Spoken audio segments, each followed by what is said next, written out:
بسم اللہ الرحمن الرحیم۔ شروع کرتا ہوں اللہ کے نام سے جو بے انتہا مہربان نہایت رحم کرنے والے ہیں۔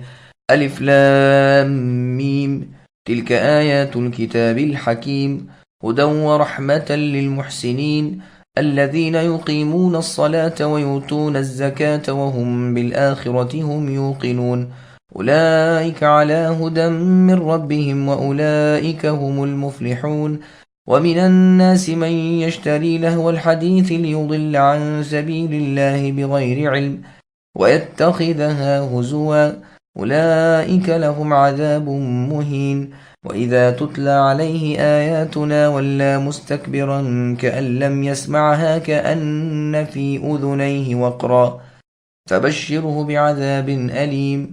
الف لام میم، یہ حکمت والی کتاب کی آیتیں ہیں جو نیک کاروں کے لیے رہبر اور سراسر رحمت ہے۔ جو لوگ نمازوں کی پابندی کرتے ہیں اور زکوٰۃ ادا کرتے رہتے ہیں اور آخرت پر کامل یقین رکھتے ہیں، یہی لوگ ہیں جو اپنے رب تعالیٰ کی طرف سے ہدایت پر ہیں اور یہی لوگ نجات پانے والے ہیں۔ بعض لوگ ایسے بھی ہیں جو لغو باتوں کو مول لیتے ہیں کہ بے علمی کے ساتھ لوگوں کو اللہ کی راہ سے بہکائیں اور اسے ہنسی بنائیں۔ یہی وہ لوگ ہیں جن کے لیے رسوا کرنے والے عذاب ہیں۔ جب اس کے سامنے ہماری آیتیں تلاوت کی جاتی ہیں تو تکبر کرتا ہوا اس طرح منہ پھیر لیتا ہے کہ گویا اس نے سنا ہی نہیں، گویا کہ اس کے دونوں کانوں میں ٹینٹ ہیں۔ آپ اے نبی اسے دردناک عذاب کی خبر سنا دیجیے۔ سامعین، اب ان آیتوں کی تفسیر سماعت کیجیے۔ قرآن مجید ہدایت، رحمت اور شفا ہے۔ سورہ بقرہ کی تفسیر کے اول میں ہی حروف مقطعات کے معنی اور مطلب کی توضیح کر دی گئی ہے۔ یہ قرآن ہدایت، شفا اور رحمت ہے ان نیک کاروں کے لیے جو شریعت کے پورے پابند ہیں، نمازیں ادا کرتے ہیں، ارکان، اوقات وغیرہ کی حفاظت کے ساتھ ساتھ ہی نوافل و سنت وغیرہ بھی نہیں چھوڑتے، فرض زکوٰۃ ادا کرتے ہیں، صلہ رحمی، سلوک و احسان، سخاوت اور داد و دہش کرتے رہتے ہیں۔ آخرت کی جزا کا انہیں کامل یقین ہے، اس لیے اللہ تعالیٰ کی طرف پوری رغبت کرتے ہیں، ثواب کے کام کرتے ہیں اور رب تعالیٰ کے اجر پر نظر رکھتے ہیں، نہ ریاکاری کرتے ہیں، نہ لوگوں سے داؤ چاہتے ہیں۔ ان اوصاف والے راہ یافتہ ہیں، اللہ تعالیٰ کی راہ پر لگا دیے گئے ہیں، اور یہی وہ لوگ ہیں جو دین و دنیا میں فلاح، نجات اور کامیابی حاصل کریں گے۔ گانے، میوزک، موسیقی کفار کا شیوا ہے۔ اوپر بیان ہوا تھا نیک بختوں کا جو کتاب اللہ سے ہدایت پاتے تھے اور اسے سن کر نفع اٹھاتے تھے، تو یہاں بیان ہو رہا ہے ان بدبختوں کا جو کلام اللہ کو سن کر نفع حاصل کرنے سے باز رہتے ہیں اور بجائے اس کے گانے بجانے، باجے گاجے، ڈھول تاشے سنتے ہیں۔ چنانچہ اس آیت کی تفسیر میں عبداللہ بن مسعود رضی اللہ عنہ فرماتے ہیں، قسم اللہ تعالیٰ کی، اس سے مراد گانا اور راگ ہے۔ یہ روایت تفسیر ابن جریر طبری کی ہے۔ ایک اور جگہ ہے کہ آپ سے اس آیت کا مطلب پوچھا گیا تو آپ نے 3 دفعہ قسم کھا کر فرمایا کہ اس سے مقصد گانا اور راگ راگنیاں ہے۔ یہی قول ابن عباس، جابر رضی اللہ عنہما، نیز اکرمہ، سعید بن جبیر، مجاہد، مکحول، عمرو بن شعیب، علی بن جذیمہ رحمہم اللہ کا ہے۔ امام حسن بصری رحمہ اللہ فرماتے ہیں کہ یہ آیت گانے بجانے، باجوں گاجوں کے بارے میں اتری ہے، یعنی یہ سب چیزیں حرام ہیں۔ قتادہ رحمہ اللہ فرماتے ہیں کہ اس سے مراد صرف وہی نہیں جو اس لہو و لعب میں پیسے خرچے، یہاں مراد خرید سے اسے محبوب رکھنا اور پسند کرنا ہے۔ انسان کو یہی گمراہی کافی ہے کہ وہ باطل کی بات کو حق پر پسند کر لے اور نقصان کی چیز کو نفع کی بات پر مقدم کر لے۔ ضحاک رحمہ اللہ کا قول ہے کہ مراد اس سے شرک ہے۔ امام ابن جریر رحمہ اللہ کا فیصلہ یہ ہے کہ ہر وہ کلام جو کلام اللہ تعالیٰ اور اتباع شرع سے روکے وہ اس آیت کے حکم میں داخل ہے۔ اس سے غرض اس کی اسلام اور اہل اسلام کی مخالفت ہوتی ہے۔ ایک قرات میں لیضل ہے تو لام لام عاقبت ہوگا یا لام تعلیل ہوگا، یعنی امر تقدیری ان کی اس کارگزاری سے ہو کر رہے گا۔ ایسے لوگ اللہ تعالیٰ کی راہ کو ہنسی بنا لیتے ہیں، آیات الہی کو بھی مذاق میں اڑاتے ہیں۔ اب ان کا انجام بھی سن لیجئے کہ جس طرح انہوں نے اللہ تعالیٰ کی راہ کی، کتاب الہی کی اہانت کی، قیامت کے دن ان کی اہانت ہوگی اور خطرناک عذابوں میں ذلیل و رسوا ہوں گے۔ پھر بیان ہو رہا ہے کہ یہ بد نصیب جو کھیل تماشوں، باجوں گاجوں پر، راگ راگنیوں پر ریجھا ہوا ہے، یہ قرآن کی آیتوں سے بھاگتا ہے، ان سے کان بہرے کر لیتا ہے، یہ اسے اچھی نہیں معلوم ہوتی، سن بھی لیتا ہے تو بے سنی کر دیتا ہے، بلکہ ان کا سننا اسے ناگوار گزرتا ہے، کوئی مزہ نہیں آتا، وہ اسے فضول کا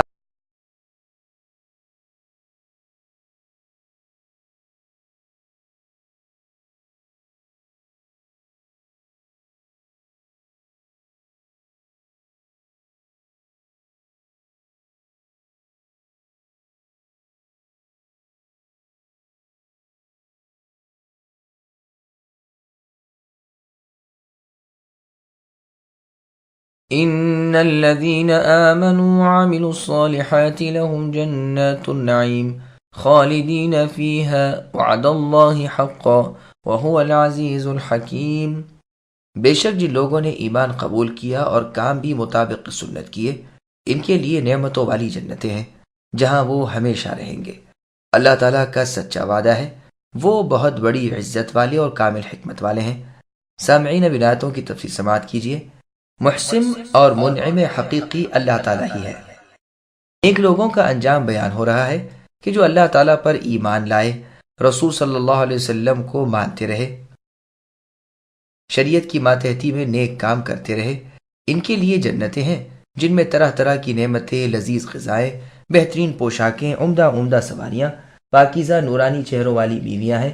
وہاں انہیں اور ان کی نعمتوں کو ہمیشہ کی ہے، کبھی زوال نہیں، نہ تو یہ مرے، نہ ان کی نعمتیں فنا ہو، نہ کم ہو، نہ خراب ہوں۔ یہ حتماً اور یقیناً ہونے والا ہے، کیونکہ اللہ تعالیٰ فرما چکے ہیں، اور رب تعالیٰ کی باتیں بدلتی نہیں، اللہ کے وعدے ٹلتے نہیں۔ وہ اللہ تعالیٰ کریم ہے، منان یعنی احسان جتلانے والے ہیں، محسن ہے، منعم یعنی انعام سے نوازنے والے ہیں، جو چاہے کر سکتے ہیں، ہر چیز پر قادر ہیں، عزیز یعنی زبردست ہیں، سب کچھ اللہ کے ہاتھ میں ہے، اللہ حکمت والے ہیں، کوئی کام، کوئی بات، کوئی فیصلہ خالی از حکمت نہیں۔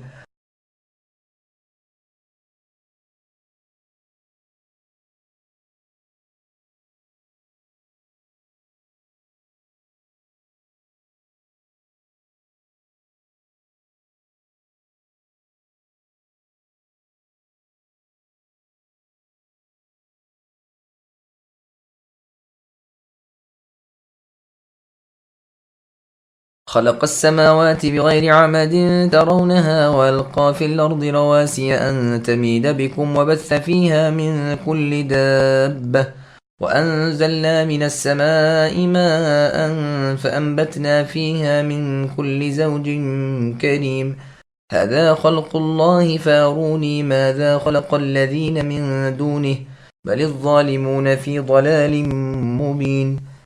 اللہ ہی نے آسمانوں کو بغیر ستونوں کے پیدا کیا ہے، تم انہیں دیکھ رہے ہو، اور اللہ نے زمین میں پہاڑوں کو ڈال دیا تاکہ وہ تمہیں جنبش نہ دے سکے، اور ہر طرح کے جاندار زمین میں پھیلا دیے، اور ہم نے آسمان سے پانی برسا کر زمین میں ہر قسم کے نفیس جوڑے اگا دیے۔ یہ ہے مخلوق الہی۔ اب تم مجھے اللہ کے سوا دوسرے کسی کی کوئی مخلوق تو دکھاؤ، کچھ نہیں، بلکہ یہ ظالم کھلی گمراہی میں ہے۔ سامعین ولایتوں کی تفصیل سماعت کیجیے۔ زمین و آسمان کے خالق صرف اللہ تعالیٰ ہیں۔ اللہ سبحانہ و تعالیٰ اپنی قدرت کاملہ کا بیان فرماتے ہیں کہ زمین و آسمان اور ساری مخلوق کے خالق صرف وہی ہیں۔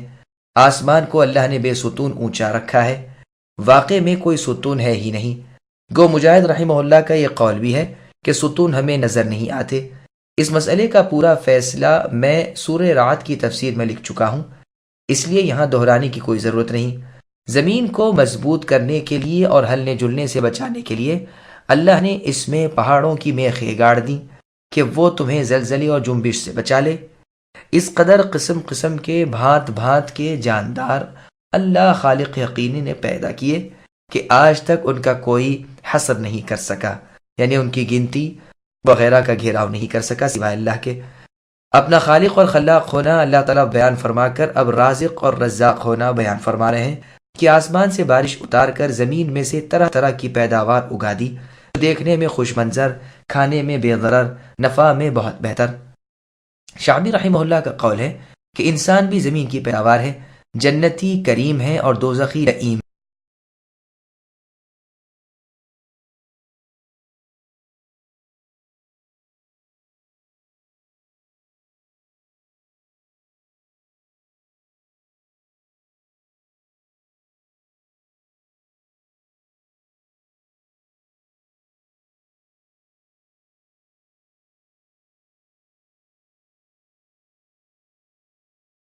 وَلَقَدْ آتَيْنَا لُقْمَانَ الْحِكْمَةَ أَنِ اشْكُرْ لِلَّهِ وَمَنْ يَشْكُرْ فَإِنَّمَا يَشْكُرُ لِنَفْسِهِ وَمَنْ كَفَرَ فَإِنَّ اللَّهَ غَنِيٌّ حَمِيدٌ۔ اور ہم نے یقیناً لقمان کو حکمت دی تھی کہ آپ اے لقمان اللہ تعالیٰ کا شکر کیجئے۔ ہر شکر کرنے والا اپنے ہی نفع کے لیے شکر کرتا ہے، جو بھی ناشکری کرے وہ جان لے کہ اللہ تعالیٰ بے نیاز اور تعریفوں والے ہیں۔ سامعین، اب اس آیت کی تفسیر سماعت کیجئے۔ کیا لقمان نبی تھے؟ اس میں سلف کا اختلاف ہے کہ لقمان نبی تھے یا نہ تھے۔ اکثر فرماتے ہیں کہ آپ نبی نہ تھے، پرہیزگار ولی اور اللہ تعالیٰ کے پیارے بزرگ بندے تھے۔ ابن جریر طبری میں ہے کہ ابن عباس رضی اللہ عنہما سے مروی ہے کہ لقمان علیہ السلام حبشی غلام تھے اور بڑے تھے۔ جابر رضی اللہ عنہ سے جب سوال ہوا تو آپ نے فرمایا لقمان پستہ قد، اونچی ناک والے، موٹے ہونٹ والے نوبی تھے۔ سعید ابن المسیب رحمہ اللہ فرماتے ہیں کہ لقمان مصر کے رہنے والے حبشی تھے، حکمت آپ کو عطا ہوئی تھی لیکن نبوت نہیں ملی تھی۔ سعید ابن المسیب رحمہ اللہ نے ایک مرتبہ ایک سیاہ رنگ غلام حبشی سے فرمایا اپنی رنگت کی وجہ سے اپنے آپ کو حقیر نہ سمجھو۔ 3 شخص جو تمام لوگوں سے اچھے تھے، تینوں سیاہ رنگ یعنی کالے رنگ کے تھے۔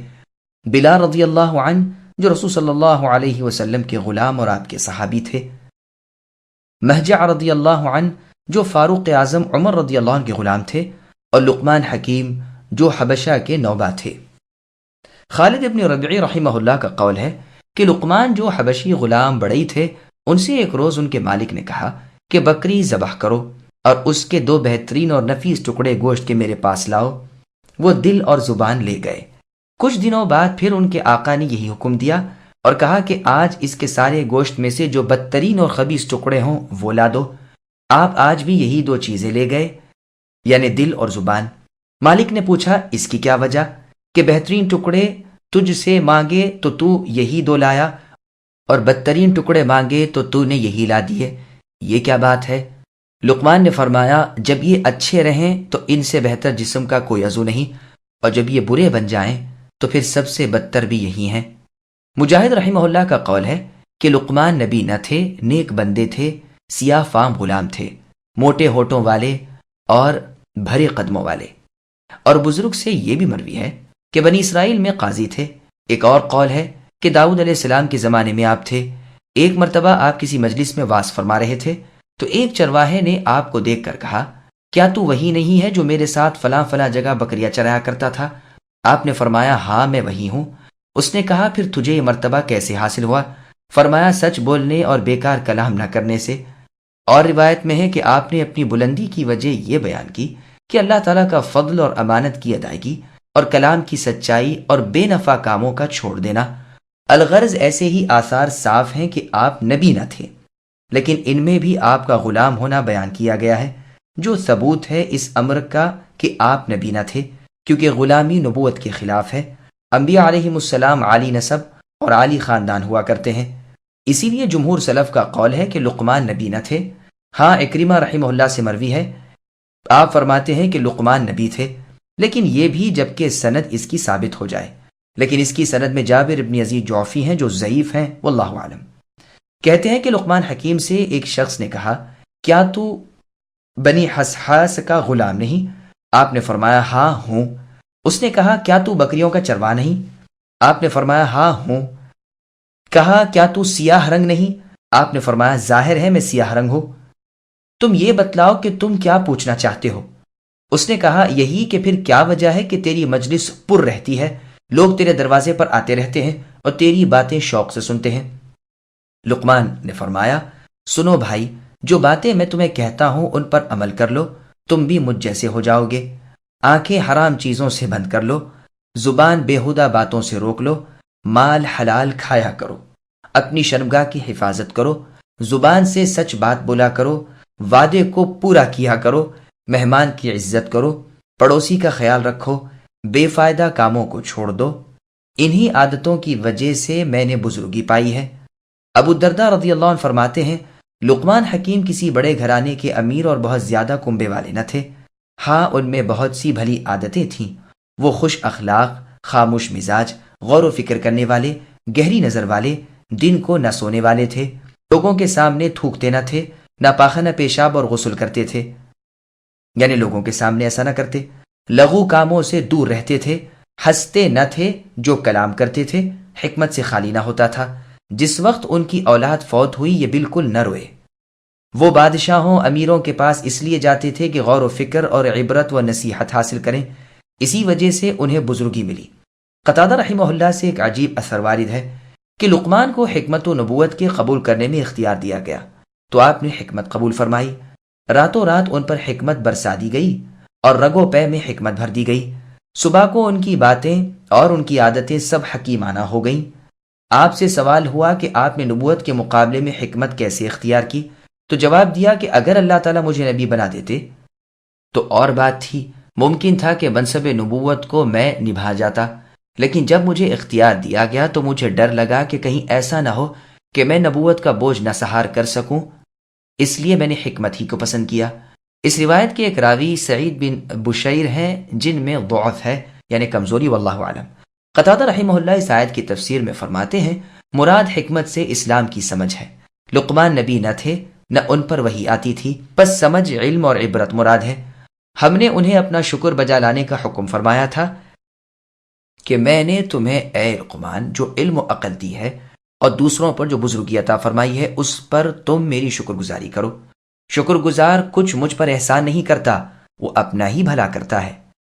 جیسے اللہ تعالیٰ نے سورہ روم کی آیت نمبر 44 میں فرمایا وَمَنْ عَمِلَ صَالِحًا فَلِأَنفُسِهِمْ يَمْهَدُونَ، اور نیکی والے اپنے لیے ہی بھلا توشہ تیار کرتے ہیں۔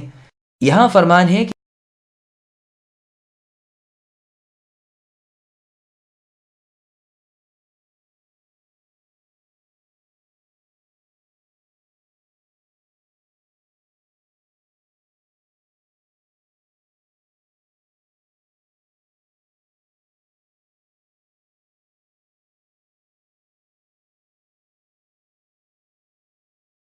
وَإِذْ قَالَ لُقْمَانُ لِابْنِهِ وَهُوَ يَعِظُهُ يَا بُنَيَّ لَا تُشْرِكْ بِاللَّهِ إِنَّ الشِّرْكَ لَظُلْمٌ عَظِيمٌ وَوَصَّيْنَا الْإِنسَانَ بِوَالِدَيْهِ حَمَلَتْهُ أُمُّهُ وَهْنًا عَلَى وَهْنٍ وَفِصَالُهُ فِي عَامَيْنِ أَنِ اشْكُرْ لِي وَلِوَالِدَيْكَ إِلَيَّ الْمَصِيرُ وَإِن جَاهَدَاكَ عَلَىٰ أَن تُشْرِكَ بِي مَا لَيْسَ لَكَ بِهِ عِلْمٌ فَلَا تُطِعْهُمَا وَصَاحِبْهُمَا فِي الدُّنْيَا مَعْرُوفًا وَاتَّبِعْ سَبِيلَ مَنْ أَنَابَ إِلَيَّ ثُمَّ إِلَيَّ مَرْجِعُكُمْ فَأُنَبِّئُكُمْ بِمَا كُنتُمْ تَعْمَلُونَ۔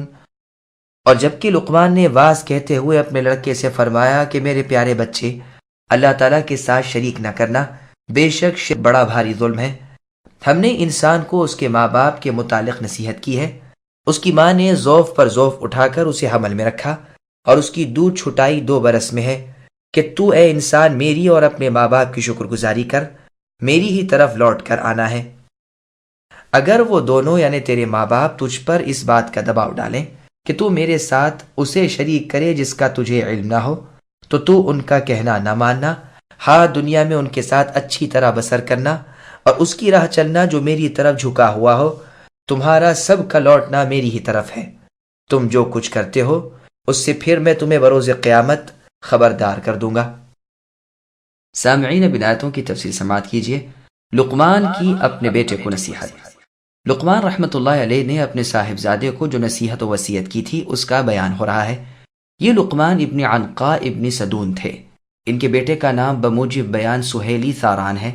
اللہ تعالیٰ نے ان کا ذکر اچھائی سے کیا ہے اور یہ فرمایا ہے کہ انہیں حکمت عنایت فرمائی گئی تھی۔ انہوں نے جو بہترین واز اپنے لڑکے کو سنایا تھا اور مفید ضروری اور عمدہ نصیحتیں انہیں کی تھی ان کا ذکر ہو رہا ہے۔ ظاہر ہے کہ اولاد سے زیادہ پیاری چیز انسان کو اور کوئی نہیں ہوتی، اور انسان اپنی بہترین اور انمول چیز اپنی اولاد کو دینا چاہتا ہے۔ تو سب سے پہلے یہ نصیحت کی کہ صرف اللہ تعالیٰ کی عبادت کرنا، اللہ کے ساتھ کسی کو شریک نہ ٹھہرانا۔ یاد رکھو اس سے بڑی بے حیائی، اس سے زیادہ برا کام اور کوئی نہیں۔ عبداللہ رضی اللہ عنہ سے صحیح بخاری میں مروی ہے کہ جب سورہ انعام کی آیت نمبر 82 الذین آمنوا ولم يلبسوا ایمانہم بظلم اتری تو اصحاب رسول صلی اللہ علیہ وسلم پر بڑی مشکل آ پڑی اور انہوں نے رسول اللہ سے عرض کیا کہ اے اللہ کے رسول، ہم میں سے وہ کون ہے جس نے کوئی گناہ کیا ہی نہ ہو؟ اور آیت میں ہے کہ ایمان کو جنہوں نے ظلم سے نہیں ملایا وہی باامن اور راہ راست والے ہیں۔ تو رسول اللہ نے فرمایا، ظلم سے مراد عام گناہ نہیں ہے، بلکہ ظلم سے مراد وہ ظلم ہے جو لقمان نے اپنے بیٹے کو نصیحت کرتے ہوئے فرمایا تھا کہ بچے، اللہ تعالیٰ کے ساتھ شریک نہ ٹھہرانا، یہ بڑا بھاری ظلم ہے۔ اس پہلی وصیت کے بعد لقمان رحمۃ اللہ علیہ دوسری وصیت کرتے ہیں، اور وہ بھی درجے اور تاکید کے لحاظ سے واقعی ایسی ہی ہے کہ اس پہلی وصیت سے ملائی جائے، یعنی ماں باپ کے ساتھ سلوک و احسان کرنا، جیسے اللہ تعالیٰ نے سورہ بنی اسرائیل کی آیت نمبر 23 میں فرمایا، وَقَضَى رَبُّكَ أَلَّا تَعْبُدُوا إِلَّا إِيَّاهُ وَبِالْوَالِدَيْنِ إِحْسَانًا الآیہ، یعنی آپ کے رب تعالیٰ نے اے نبی یہ فیصلہ کر دیا ہے کہ بجز اللہ کے کسی اور کی عبادت نہ کرو اور ماں باپ کے ساتھ سلوک و احسان کرتے رہو۔ عموماً قرآن کریم میں ان دونوں چیزوں کا بیان ایک ساتھ ہے، یہاں بھی اسی طرح ہے۔ وہن کے معنی مشقت، تکلیف، ضعف وغیرہ کے ہیں۔ ایک تکلیف تو حمل کی ہوتی ہے جسے ماں برداشت کرتی ہے، حالت حمل کے دکھ درد کی حالت سب کو معلوم ہے، پھر 2 سال تک اسے دودھ پلاتی رہتی ہے اور اس کی پرورش میں لگی رہتی ہے۔ چنانچہ سورہ بقرہ کی آیت نمبر 233 میں اللہ نے فرمایا، والوالدات يرضعن أولادهن حولين كاملين لمن أراد أن يتم الرضاعة الآية، یعنی جو لوگ اپنی اولاد کو پورا پورا دودھ پلانا چاہیں ان کے لیے آخری انتہائی میعاد یہ ہے کہ 2 سال کامل تک ان بچوں کو ان کی مائیں اپنا دودھ پلاتی رہیں۔ چونکہ سورہ احقاف کی آیت نمبر 15 میں اللہ تعالیٰ نے فرمایا، وَحَمْلُهُ وَفِصَالُهُ 30 شَهْرًا، یعنی مدت حمل اور دودھ چھٹائی کل 30 ماہ ہے۔ اس لیے ابن عباس رضی اللہ عنہما اور دوسرے بڑے بڑے اماموں نے استدلال کیا ہے کہ حمل کی کم سے کم مدت 6 مہینے ہے۔ ماں کی اس تکلیف کو اولاد کے سامنے اس لیے ظاہر کیا جاتا ہے کہ اولاد اپنی ماں کی ان مہربانیوں کو یاد کر کے شکر گزاری، اطاعت اور احسان کرے۔ اور سورہ بنی اسرائیل کی آیت نمبر 24 میں اللہ نے فرمایا، وَقُلْ رَبِّ ارْحَمْهُمَا كَمَا رَبَّيَانِي صَغِيرًا، اور ہم سے دعا کرو اور کہو کہ میرے سچے پروردگار، میرے ماں باپ پر اس طرح رحم و کرم فرمائیے جس طرح میرے بچپن میں وہ مجھ پر رحم و کرم کیا کرتے تھے۔ یہاں فرمایا تاکہ تو اے انسان میرا اور اپنے ماں باپ کا احسان مند ہو۔ سن لے، آخری لوٹنا تو میری ہی طرف ہے، اگر میری اس بات کو مان لیا تو بھرپور جزا دوں گا۔ ابن ابی حاتم میں ہے کہ جب معاذ رضی اللہ عنہ کو رسول اللہ نے امیر بنا کر بھیجا، آپ نے وہاں پہنچ کر سب سے پہلے کھڑے ہو کر خطبہ پڑھا، جس میں اللہ تعالیٰ کی حمد و ثنا کے بعد فرمایا، میں تمہاری طرف رسول اللہ صلی اللہ علیہ وسلم کا بھیجا ہوا آیا ہوں، یہ پیغام لے کر کہ تم ایک اللہ تعالیٰ کی عبادت کرو، اللہ کے ساتھ کسی کو شریک نہ کرو، میری باتیں مانتے رہو، میں تمہاری خیر خواہی میں کوئی کوتاہی نہ کروں گا، سب کو لوٹ کر اللہ تعالیٰ کی طرف جانا ہے، پھر یا تو جنت مکان بنے گی یا جہنم ٹھکانہ ہوگا، پھر وہاں سے نہ اخراج ہوگا نہ موت آئے گی۔ پھر آگے اللہ نے فرمایا، اگر تمہارے ماں باپ تمہیں اسلام کے سوا اور دین قبول کرنے کو کہیں، گو وہ تمام تر طاقت خرچ کر ڈالیں، خبردار تم ان کی مان کر ہرگز میرے ساتھ شریک نہ کرنا، لیکن اس سے یہ بھی مطلب نہیں کہ تم ان کے ساتھ سلوک و احسان کرنا بھی چھوڑ دو، نہیں، دنیاوی حقوق جو تمہارے ذمے ان کے ہیں ادا کرتے رہو، ایسی باتیں ان کی نہ مانو بلکہ ان کی تابعداری کرو جو میری طرف رجوع ہو چکے ہیں۔ سن لو، تم سب لوٹ کر ایک دن میرے سامنے آنے والے ہو، اس دن میں تمہیں تمہارے تمام تر اعمال کی خبر دوں گا۔ طبرانی رحمہ اللہ کی کتاب العشرہ میں ہے کہ سعد بن مالک رضی اللہ عنہ فرماتے ہیں کہ یہ آیت میرے بارے میں نازل ہوئی ہے، میں اپنی ماں کی بہت خدمت کیا کرتا تھا اور ان کا پورا اطاعت گزار تھا۔ جب مجھے اللہ تعالیٰ نے اسلام کی طرف ہدایت کی تو میری والدہ مجھ پر بہت بگڑی اور کہنے لگی، بچے، یہ نیا دین تو کہاں سے نکال لایا؟ سنو، میں تمہیں حکم دیتی ہوں کہ اس دین یعنی دین اسلام سے دستبردار ہو جاؤ، ورنہ میں کھاؤں گی نہ پیوں گی اور یوں ہی بھوکی مر جاؤں گی۔ میں نے اسلام کو چھوڑا نہیں اور میری ماں نے کھانا پینا ترک کر دیا، اور چاروں طرف سے مجھ پر آوازہ کشی ہونے لگی کہ یہ اپنی ماں کا قاتل ہے۔ میں بہت ہی دل تنگ ہوا، اپنی والدہ کی خدمت میں بار بار عرض کیا، خوش آمدیں کی، سمجھایا کہ اللہ تعالیٰ کے لیے اپنی ضد سے باز آ جاؤ، یہ تو ناممکن ہے کہ میں اس سچے دین اسلام کو چھوڑ دوں۔ اسی ضد میں میری والدہ پر 3 دن کا فاقہ گزر گیا اور اس کی حالت بہت ہی خراب ہو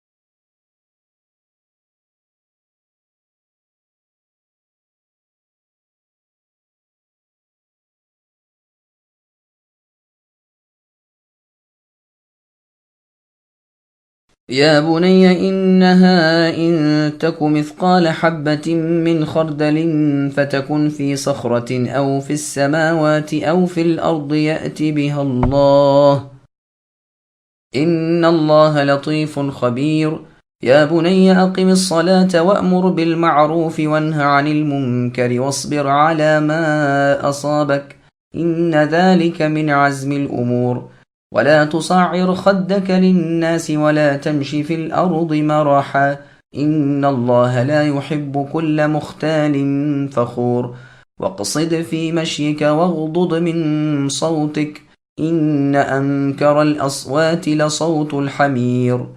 اے میرے پیارے بیٹے، اگرچہ کوئی چیز رائی کے دانے کے برابر ہو، پھر وہ بھی خواہ کسی پتھر کے تلے ہو یا آسمانوں میں ہو یا زمین میں ہو، اسے اللہ تعالیٰ ضرور لائیں گے۔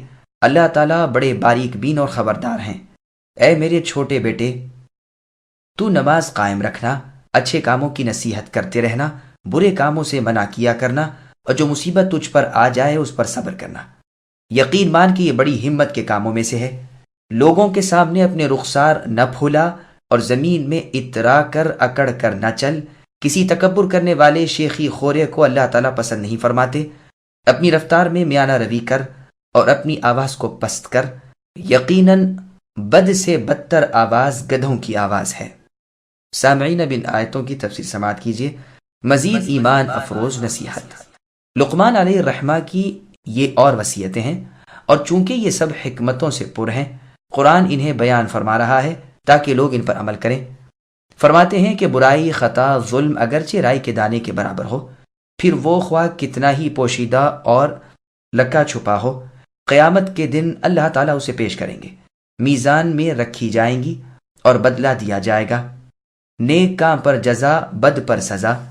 جیسے سورہ انبیاء کی آیت نمبر 47 میں اللہ کا فرمان ہے، وَنَضَعُ الْمَوَازِينَ الْقِسْطَ الآیہ، یعنی قیامت کے دن عدل کی ترازو رکھ کر ہر ایک کو بدلا دیں گے، کوئی ظلم نہ کیا جائے گا۔ اور آیت میں ہے اللہ نے فرمایا، جس کا ترجمہ ہے، ذرے برابر نیکی اور ذرے برابر برائی ہر ایک دیکھ لے گا، خواہ وہ نیکی یا بدی کسی مکان، محل میں، قلعے میں، پتھر کے سوراخ میں، آسمانوں کے کونوں میں، زمین کی تہ میں، کہیں بھی ہو، اللہ تعالیٰ سے مخفی اور چھپی ہوئی نہیں۔ وہ اللہ تعالیٰ اسے لے کر پیش کریں گے۔ وہ بڑے باریک علم والے ہیں۔ چھوٹی سے چھوٹی چیز بھی اللہ پر ظاہر ہے۔ اندھیری رات میں چونٹی جو چل رہی ہو، اس کے پاؤں کی آہٹ کا بھی وہ علم رکھتے ہیں۔ بعضوں نے یہ بھی جائز رکھا ہے کہ انہا میں ضمیر شان کی اور قصے کی ہے، اور اس بنا پر انہوں نے مثقال کی لام کا پیش پڑھنا بھی جائز رکھا ہے، لیکن پہلی بات ہی زیادہ اچھی ہے۔ بعض کہتے ہیں صخرتین سے مراد وہ پتھر ہے جو 7ویں زمین کے نیچے ہے۔ اس کی بعض سندیں بھی سدی رحمہ اللہ نے ذکر کی ہیں، اگر صحیح ثابت ہو جائیں۔ بعض صحابہ رضی اللہ عنہم وغیرہ سے یہ مروی تو ہے، واللہ اعلم۔ بہت ممکن ہے کہ یہ بھی بنی اسرائیل سے منقول ہو، لیکن ان کی کتابوں کی کسی بات کو ہم نہ سچی مان سکیں نہ جھٹلا سکیں۔ بظاہر معلوم ہوتا ہے کہ بقدر رائی کے دانے کے کوئی عمل حقیر ہو اور ایسا پوشیدہ ہو کہ کسی پتھر کے اندر ہو۔ پھر آگے اللہ فرماتے ہیں کہ لقمان نے اپنے بیٹے کو کہا، بیٹے نماز کا خیال رکھنا، اس کے فرائض، اس کے واجبات، ارکان، اوقات وغیرہ کی پوری حفاظت کرنا، اپنی طاقت کے مطابق پوری کوشش کے ساتھ اللہ تعالیٰ کی باتوں کی تبلیغ اپنوں پرائیوں میں کرتے رہنا، بھلی باتوں کے کرنے کو، بری باتوں سے بچنے کو ہر ایک سے کہنا، اور چونکہ نیکی کا حکم بدی سے روک وہ چیز ہے جو عموماً لوگوں کو کڑوی لگتی ہے اور حق گو شخص سے لوگ دشمنی رکھتے ہیں، اس لیے ساتھ ہی فرمایا کہ لوگوں سے جو ایذا اور مصیبت پہنچے اس پر صبر کر۔ در حقیقت اللہ تعالیٰ کی راہ میں ننگی شمشیر رہنا اور حق پر مصیبتیں جھیلتے ہوئے سست نہ پڑنا، یہ بڑا بھاری اور جواں مردی کا کام ہے۔ پھر فرماتے ہیں، اپنا منہ اے میرے بچے لوگوں سے نہ موڑ، ان حقیر سمجھ کر یا اپنے آپ کو بڑا سمجھ کر لوگوں سے تکبر نہ کر، بلکہ نرمی برت، خوش خلقی سے پیش آ، خندہ پیشانی سے بات کر۔ سنن نبی داؤد میں ہے کہ رسول اللہ صلی اللہ علیہ وسلم کی حدیث مبارکہ میں ہے کہ کسی مسلمان بھائی سے تو کشادہ پیشانی سے ہسمکھ ہو کر مل لے، یہ بھی تیری بڑی نیکی ہے۔ تہبند اور پاجامے کو ٹخنے سے نیچے نہ کر، یہ تکبر و غرور ہے، اور تکبر اور غرور اللہ تعالیٰ کو ناپسند ہے۔ لقمان علیہ الرحمہ بھی اپنے بچے کو تکبر نہ کرنے کی وصیت کرتے ہیں کہ ایسا نہ ہو کہ اللہ تعالیٰ کے بندوں کو حقیر سمجھ کر تو ان سے منہ موڑ لے اور مسکینوں سے بات کرنے میں بھی شرمائے۔ منہ موڑے ہوئے باتیں کرنا بھی غرور میں داخل ہے۔ باچھے پھاڑ کر، لہجے بدل کر، حکومت کے ساتھ گھمنڈ بھرے الفاظ سے بات چیت بھی ممنوع ہے۔ سعر ایک بیماری ہے جو اونٹوں کی گردن میں ظاہر ہوتی ہے یا سر میں، اور اس سے گردن ٹیڑھی ہو جاتی ہے۔ پس متکبر شخص کو اسی ٹیڑھے منہ شخص سے ملا دیا گیا ہے۔ عرب عموماً تکبر کے موقع پر سعر کا استعمال کرتے ہیں، اور یہ استعمال ان کے شعروں میں بھی موجود ہے۔ زمین پر اینٹ اکڑ کر، اترا کر، غرور و تکبر سے نہ چلو، یہ چال اللہ تعالیٰ کو ناپسند ہے۔ اللہ تعالیٰ ان لوگوں کو ناپسند رکھتے ہیں جو خود بین، متکبر، سرکش اور فخر و غرور کرنے والے ہوں۔ اور سورہ بنی اسرائیل کی آیت نمبر 37 میں اللہ نے فرمایا وَلَا تَمْشِ فِي الْأَرْضِ مَرَحًا إِنَّكَ لَن تَخْرِقَ الْأَرْضَ وَلَن تَبْلُغَ الْجِبَالَ طُولًا، یعنی اکڑ کر زمین پر نہ چلو، نہ تم زمین کو ڈھا سکتے ہو، نہ پہاڑوں کی لمبائی کو پہنچ سکتے ہو۔ اس آیت کی تفسیر بھی اس کی جگہ گزر چکی ہے، اسے ملاحظہ کر لیا جائے۔ امام طبرانی کی معجم الکبیر میں ہے، رسول اللہ صلی اللہ علیہ وسلم کے سامنے ایک مرتبہ تکبر کا ذکر آ گیا تو آپ نے اس کی بڑی مذمت فرمائی اور فرمایا کہ ایسے خود پسند مغرور لوگوں سے اللہ تعالیٰ غصہ ہوتے ہیں۔ اس پر ایک صحابی نے کہا اللہ کے رسول، میں جب کپڑے دھوتا ہوں اور خوب سفید ہو جاتے ہیں تو مجھے بہت اچھے لگتے ہیں، میں ان سے خوش ہوتا ہوں۔ اسی طرح جوتے میں اچھا تسمہ بھلا لگتا ہے، کوڑے کا خوبصورت غلاف بھلا مال ہوتا ہے۔ رسول اللہ نے فرمایا یہ تکبر نہیں ہے، تکبر اس کا نام ہے کہ تو حق کو حقیر سمجھے اور لوگوں کو ذلیل خیال کرے۔ یہ روایت اور طریق سے بہت لمبی مروی ہے، اور اس میں ثابت رضی اللہ عنہ کے انتقال اور ان کی وصیت کا ذکر بھی ہے۔ اور میانہ روی کی چال چلا کر، نہ بہت آہستہ خرامہ خرامہ، نہ بہت جلدی لمبے ڈگ بھر بھر کے، کلام میں مبالغہ نہ کر، بے فائدہ چیخ چلا نہیں۔ بدترین آواز گدھے کی ہے جو پوری طاقت لگا کر بے سود چلاتا ہے، باوجود یہ کہ اللہ تعالیٰ کے سامنے اپنی عاجزی ظاہر کرتا ہے۔ پس یہ بری مثال دے کر سمجھا دیا کہ بلا وجہ چیخنا، ڈانٹ ڈپٹ کرنا حرام ہے۔ صحیح بخاری میں ہے، رسول اللہ صلی اللہ علیہ وسلم فرماتے ہیں بری مثالوں کے لائق ہم نہیں۔ اپنی دے دی ہوئی چیز کو واپس لینے والا ایسا ہے جیسے کتا جو قے کر کے چاٹ لیتا ہے۔ سنن نسائی میں اس آیت کی تفسیر میں ہے کہ رسول اللہ صلی اللہ علیہ وسلم نے فرمایا جب مرغ کی آواز سنو تو اللہ تعالیٰ سے اللہ کا فضل طلب کرو، اور جب گدھے کی آواز سنو تو اللہ تعالیٰ سے پناہ طلب کرو، اس لیے کہ وہ شیطان کو دیکھتا ہے۔ اور مرغ کی آواز کو سن کر اللہ کے فضل کو سوال کرنے کی وجہ یہ بتائی کہ وہ فرشتے کو دیکھتا ہے۔ ایک روایت میں ہے رات کو، واللہ عالم، یعنی گدھے کی آواز جب رات کو سنو تو اللہ تعالیٰ سے شیطان مردود کے شر سے پناہ مانگ لیا کرو۔ لقمان علیہ الرحمہ کے اقوال زرعی، یہ وصیتیں لقمان حکیم کی نہایت ہی نفع بخش ہیں، قرآن حکیم نے اسی لیے بیان فرمائی ہیں۔ آپ سے اور بھی بہت سی حکیمانہ قول اور واعظ و نصیحت کے کلمات مروی ہیں، بطور نمونے کے اور دستور کے ہم بھی تھوڑے سے بیان کرتے ہیں۔ مسند احمد میں رسول اللہ صلی اللہ علیہ وسلم کا ارشاد مبارک ہے، لقمان حکیم کا ایک قول آپ سے یہ بھی مروی ہے کہ اللہ تعالیٰ کو جب کوئی چیز سونپ دی جائے تو اللہ تبارک و تعالیٰ اس کی حفاظت کرتے ہیں۔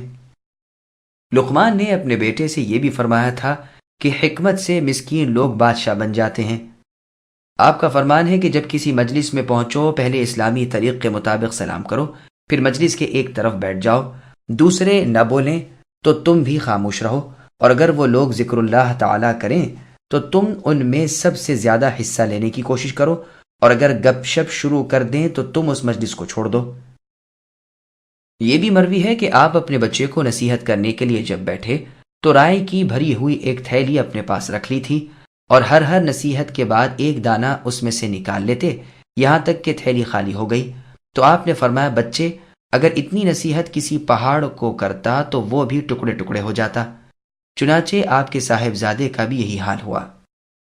رسول اللہ صلی اللہ علیہ وسلم فرماتے ہیں یہ میلے کچیلے کپڑوں والے جو ذلیل گنے جاتے ہیں اللہ تعالیٰ کے ہاں ایسے مقرب ہیں کہ اگر اللہ تعالیٰ پر قسم کھا بیٹھیں تو اللہ تعالیٰ پوری کر دیں، گو انہیں اللہ تعالیٰ نے دنیا نہیں دی۔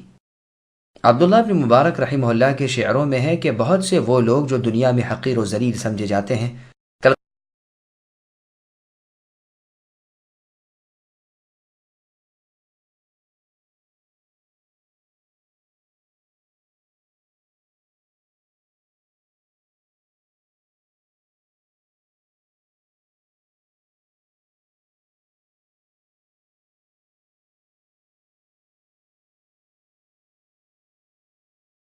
فضیل بن عیاض رحمہ اللہ کا قول ہے کہ مجھے یہ بات پہنچی کہ اللہ تعالیٰ قیامت کے دن اپنے بندے سے فرمائیں گے، کیا میں نے تجھ پر انعام و اکرام نہیں فرمایا؟ کیا میں نے تجھے دیا نہیں؟ کیا میں نے تیرا جسم نہیں ڈھانپا؟ کیا میں نے یہ نہیں دیا؟ کیا یہ نہیں کیا؟ کیا لوگوں میں تجھے عزت نہیں دی تھی؟ وغیرہ۔ تو اگر ہو سکے تو جہاں تک ان سوالوں کا موقع کم ملے اچھا، کیا فائدہ کہ لوگ خوبیاں بیان کریں اور اگر وہ مذمت بھی کریں تو ہمارا کیا بگڑے گا؟ ہمارے نزدیک تو وہ شخص زیادہ اچھا جسے لوگ برا کہتے ہوں اور وہ اللہ تعالیٰ کے نزدیک اچھا ہو۔ ابن محیرز رحمہ اللہ تو دعا کرتے تھے کہ اللہ میری شہرت نہ ہو۔ خلیل ابن احمد رحمہ اللہ اپنی دعا میں کہتے تھے، اے اللہ مجھے اپنی نگاہوں میں آپ بلندی عطا فرمائیے اور خود میری نظر میں مجھے بہت حقیر کر دیجیے اور لوگوں کی نگاہ میں مجھے درمیانہ درجے کا رکھیے۔ پھر شہرت کا باب باندھ کر امام صاحب رحمہ اللہ اس حدیث کو لائے ہیں، انسان کو یہی برائی کافی ہے کہ لوگ اس کی دینداری یا دنیا داری کی شہرت دینے لگیں اور اس کی طرف انگلیاں اٹھنے لگیں، اشارے ہونے لگیں، بس اسی میں آ کر بہت سے لوگ ہلاک ہو جاتے ہیں مگر جنہیں اللہ تعالیٰ بچا لے۔ سنو، اللہ تعالیٰ تمہاری صورتوں کو نہیں دیکھتے بلکہ وہ دلوں کو اور عملوں کو دیکھتے ہیں۔ حسن رحمہ اللہ سے بھی یہی روایت مرسلن مروی ہے۔ جب آپ نے روایت بیان کی تو کسی نے کہا، آپ کی طرف بھی تو انگلیاں اٹھتی ہیں۔ حسن رحمہ اللہ نے فرمایا، تم سمجھے نہیں، مراد انگلیاں اٹھنے سے دینی بدعت یا دنیاوی فسق و فجور ہے۔ علی رضی اللہ عنہ کا فرمان ہے کہ شہرت حاصل کرنا نہ چاہو، اپنے آپ کو اونچا نہ کرو کہ لوگوں میں تذکرے ہونے لگیں، علم حاصل کرو لیکن چھپاؤ، چپ رہو تاکہ سلامت رہو، نیکوں کو خوش رکھو، بدکاروں سے نفرت رکھو۔ ابراہیم ابن ادھم رحمہ اللہ فرماتے ہیں، شہرت کا چاہنے والا اللہ تعالیٰ کا ولی نہیں ہوتا۔ ایوب رحمہ اللہ کا فرمان ہے کہ جسے اللہ تعالیٰ دوست بنا لیتے ہیں وہ تو لوگوں سے اپنا درجہ چھپاتا پھرتا ہے۔ محمد ابن علا رحمہ اللہ فرماتے ہیں کہ اللہ تعالیٰ کے دوست لوگ اپنے آپ کو ظاہر نہیں کیا کرتے۔ سماک ابن سلمہ رحمہ اللہ کا قول ہے، عام لوگوں کے میل جول سے اور احباب کی زیادتی سے پرہیز کرو۔ ابان ابن عثمان رحمہ اللہ فرماتے ہیں کہ اگر اپنے دین کو سالم رکھنا چاہتے ہو تو لوگوں سے کم جان پہچان رکھو۔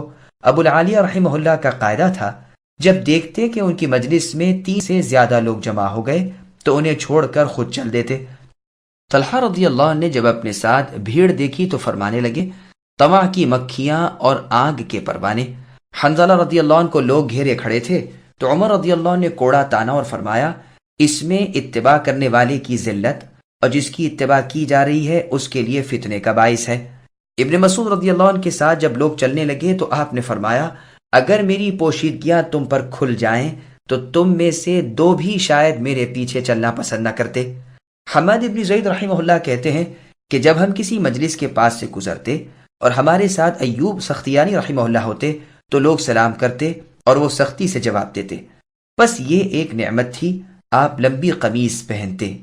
اس پر لوگوں نے کہا تو آپ نے جواب دیا کہ لمبی قمیص اگلے زمانے میں شہرت کی چیز تھی لیکن اب یہ شہرت اس کے اونچا کرنے میں ہے۔ ایک مرتبہ آپ نے اپنی ٹوپیاں مسنون رنگ کی رنگوائیں، کچھ دنوں پہن کر اتار دیں اور فرمایا کہ میں نے دیکھا کہ عام لوگ اسے نہیں پہنتے۔ ابراہیم نخعی رحمہ اللہ کا قول ہے کہ نہ تو ایسا لباس پہنو کہ لوگوں کی انگلیاں اٹھیں، نہ اتنا گھٹیا پہنو کہ لوگ حقارت سے دیکھیں۔ سفیان ثوری رحمہ اللہ فرماتے ہیں، عام سلف کا یہی معمول تھا کہ نہ بہت بڑھیا کپڑا پہنتے تھے نہ بالکل گھٹیا۔ ابو قلابہ رحمہ اللہ کے پاس ایک شخص بہت ہی بہترین اور شہرت کا لباس پہنے ہوئے آیا تو آپ نے فرمایا، اس آواز دینے والے گدھے سے بچو۔ حسن بصری رحمہ اللہ فرماتے ہیں کہ بعض لوگوں نے دلوں میں تو تکبر بھر رکھا ہے اور ظاہری لباس میں تواضع کر رکھی ہے، گویا چادر ایک بھاری ہتھوڑا ہے۔ موسیٰ علیہ السلام کا مقولہ ہے کہ آپ علیہ السلام نے بنی اسرائیل سے فرمایا، میرے سامنے تو درویشوں کی پوشاک میں آئے ہو حالانکہ تمہارے دل بھیڑیوں جیسے ہیں۔ سنو، لباس چاہے بادشاہوں جیسا پہنو مگر دل خوف الہی سے نرم رکھو۔ اچھے اخلاق کا بیان۔ صحیح بخاری، صحیح مسلم، سنن نبی داؤد، ترمذی میں ہے، رسول اللہ صلی اللہ علیہ وسلم سب سے بہتر اخلاق والے تھے۔ سنن ابن ماجہ میں ہے، رسول اللہ سے سوال ہوا کہ کون سا مومن بہتر ہے؟ فرمایا سب سے اچھے اخلاق والا۔ سنن نبی داؤد میں ہے، رسول اللہ فرماتے ہیں انسان اپنی خوش اخلاقی کے باعث راتوں کو قیام کرنے والے اور دنوں کو روزے رکھنے والوں کے درجوں کو پا لیتا ہے۔ سنن ترمذی، نیز سنن ابن ماجہ اور صحیح ابن حبان میں ہے، رسول اللہ صلی اللہ علیہ وسلم سے سوال ہوا کہ دخول جنت کا موجب عام طور سے کیا ہے؟ فرمایا اللہ تعالیٰ کا ڈر اور اخلاق کی اچھائی۔ پوچھا گیا عام طور سے جہنم میں کون سی چیز لے جاتی ہے؟ فرمایا 2 سوراخ دار چیزیں، یعنی منہ اور شرمگاہ۔ مسند احمد میں ہے کہ ایک مرتبہ چند اعراب یعنی دیہات کے لوگ اس سوال پر کہ انسان کو سب سے بہتر عطیہ کیا ملا ہے، فرمایا حسن خلق، یعنی اچھا اخلاق۔ سنن ترمذی میں رسول اللہ فرماتے ہیں نیکی کی ترازو میں اچھے اخلاق سے زیادہ وزنی چیز اور کوئی نہیں۔ معجم الاوسط للطبرانی میں بروایت ابن عباس رضی اللہ عنہما مروی ہے، رسول اللہ صلی اللہ علیہ وسلم کا ارشاد ہے کہ اللہ تعالیٰ کے نزدیک بد اخلاقی سے بڑا کوئی گناہ نہیں۔ اچھے اخلاق سے گناہ معاف ہو جاتے ہیں، بد اخلاقیاں نیک اعمال کو غارت کر دیتی ہیں، جیسے شہد کو سرکہ خراب کر دیتا ہے۔ تکبر کی مذمت کا بیان۔ امام محمد بن سیرین رحمہ اللہ کا قول ہے، کہا اچھا خلق دین کی مدد ہے۔ چنانچہ صحیح مسلم، سنن نبی داؤد، سنن ترمذی اور ابن ماجہ میں ہے، رسول اللہ صلی اللہ علیہ وسلم فرماتے ہیں وہ جنت میں نہیں جائے گا جس کے دل میں رائی کے برابر تکبر ہے، اور وہ جہنمی نہیں جس کے دل میں رائی کے دانے کے برابر ایمان ہو۔ مسند احمد میں ہے، رسول اللہ فرماتے ہیں جس دل میں 1 ذرے کے برابر تکبر ہو وہ اوندھے منہ جہنم میں جائے گا۔ ارشاد ہے کہ انسان اپنے غرور اور خود پسندی میں بڑھتے بڑھتے اللہ تعالیٰ کے ہاں جباروں میں لکھ دیا جاتا ہے، پھر سرکشیوں کے عذاب میں پھنس جاتا ہے۔ امام مالک ابن دینار رحمہ اللہ فرماتے ہیں ایک دن سلیمان ابن داؤد علیہ السلام اپنے تخت پر بیٹھے تھے۔ آپ علیہ السلام کے دربار داری میں اس وقت 2 لاکھ انسان تھے اور 2 لاکھ جن تھے۔ آپ علیہ السلام کو آسمان تک پہنچایا گیا، یہاں تک کہ فرشتوں کی تسبیح کی آواز کان میں آنے لگی، اور پھر زمین تک لایا گیا، یہاں تک کہ سمندر کے پانی سے آپ علیہ السلام کے قدم بھیگ گئے۔ پھر حاطف غیب نے ندا دی کہ اگر اس کے دل میں 1 دانے کے برابر بھی تکبر ہوتا تو جتنا اونچا گیا تھا اس سے زیادہ نیچے دھسا دیا جاتا۔ ابو بکر صدیق رضی اللہ عنہ نے اپنے خطبے میں انسان کی ابتدائی پیدائش کا بیان فرماتے ہوئے فرمایا کہ یہ 2 شخصوں کی پیشاب گاہ سے نکلتا ہے۔ اس طرح اسے بیان فرمایا کہ سننے والے گھن کرنے لگے کہ کیا فی الواقع ہم ہی ہے وہ کہ جو عورت اور مرد کے ملے جھلے پانی سے پیدا کیے گئے ہیں۔ امام شعبی رحمہ اللہ کا قول ہے کہ جس نے 2 شخصوں کو قتل کر دیا وہ بڑا ہی سرکش اور جبار ہے۔ پھر آپ نے یہ آیت پڑھی، یعنی سورہ قصص کی آیت نمبر 19۔ اللہ نے فرمایا اتريد ان تقتلني كما قتلت نفسا بالامس ان تريد الا ان تكون جبارا في الارض، کیا تو مجھے بھی قتل کرنا چاہتا ہے جیسے کہ تو نے کل ایک شخص کو قتل کیا ہے؟ تیرا ارادہ تو دنیا میں سرکش اور جبار بن کر رہنے کا معلوم ہوتا ہے۔ حسن رحمہ اللہ کا مقولہ ہے وہ انسان جو ہر دن میں 2 مرتبہ اپنا پاخانہ اپنے ہاتھ سے دھوتا ہے وہ کس بن